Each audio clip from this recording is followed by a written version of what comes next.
ஒரு சிறிய கிராமத்தின் வெளிப்புறத்தில் ஒரு உயரமான மரத்தில் ஒரு பழைய மணி தொங்கிக் கொண்டிருந்தது.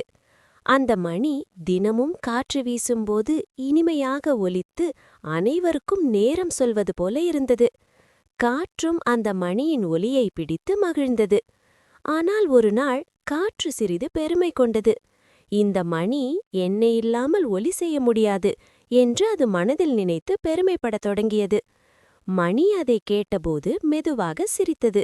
காற்றே, நீ இல்லாமல் நான் ஒலிக்க முடியாது என்பது உண்மை. ஆனால் நான் இருக்கிறதால்தான் உன் வீசலை மக்கள் கேட்டு மகிழ்கிறார்கள் என்று சொன்னது. காற்றுக்கு இது பிடிக்கவில்லை. நான் இல்லாமல் நீ எதுவும் அல்ல என்று காற்று பெருமையில் தன்னிடம் சொன்னது.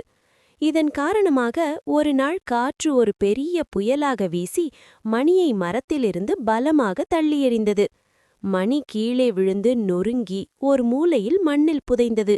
காற்று அதை பார்த்து, இனி உலகம் என்னை மட்டும் கேட்கும் என்று நினைத்து பெருமைப்பட்டு பறந்தது.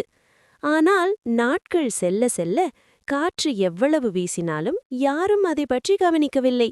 அரே, எத்தனை நாட்களாக மணி ஒலிக்கவில்லை என்று அனைவரும் பேசிக்கொண்டார்கள். கிராமம் அமைதியாக இருந்தது.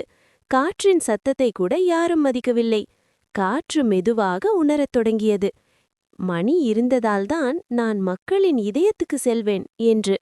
தன் தவறை உணர்ந்து காற்று மெதுவாக வீசி மணியைத் தேடி அதை கிராமத்தவர்களிடம் கொண்டு சேர்த்தது. மக்கள் மணியை பழுது பார்த்து மீண்டும் மரத்தில் தொங்க வைத்தார்கள். அன்றிலிருந்து காற்றும் மணியும் தங்கள் முக்கியத்துவத்தை உணர்ந்து ஒன்றிணைந்து பணியாற்றின. நீதி குறிப்பு: ஒவ்வொருவருக்கும் தங்களுக்கென ஒரு முக்கியத்துவம் உண்டு.